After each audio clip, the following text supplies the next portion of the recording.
Hello and welcome to Powerheads Engineering. Today we'll be testing our latest engine design, the DOHC 351 dual overhead cam. 4.6 engines never made big horsepower without the aid of a supercharger because they're just too small. They're only 281 cubic inches. That's why we started out with a 5.4 block, then add our custom Ford stroker crank to achieve the 5.8 liter 351 cubic inch motor.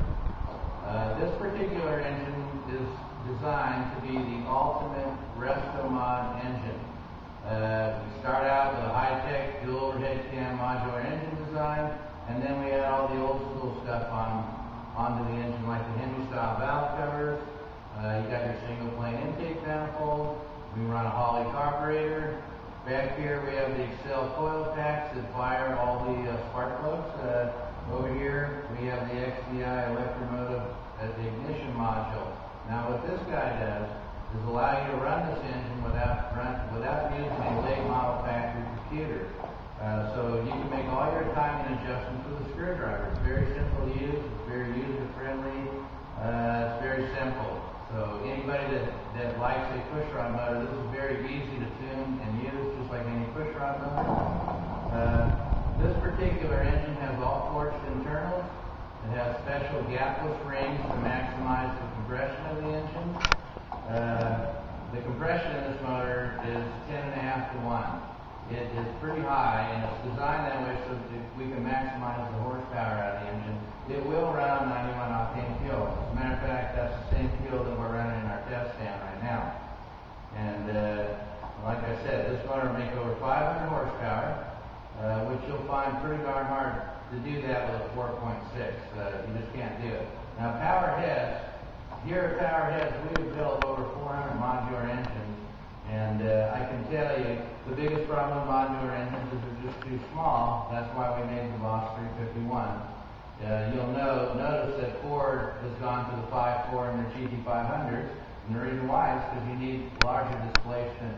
Well, this one is even bigger than the one that comes in the GT500. So, and then, lots of customers ask me, does the mod motor sound like an old vintage pushrod motor, 351 or a big block or what have you? Because they say most all the late models, they don't have that sound. Well, I guarantee you this one does have the sound of the old vintage motors.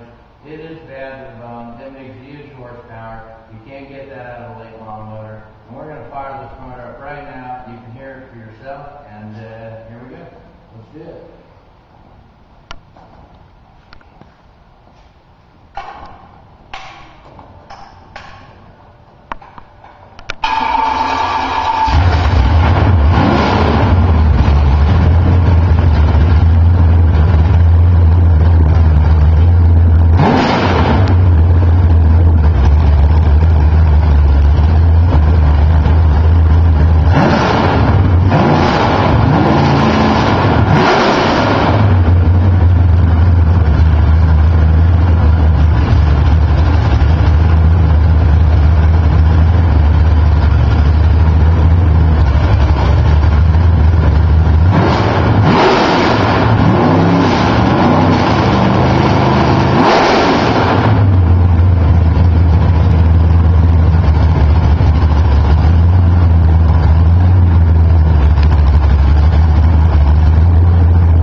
Okay, there you have it.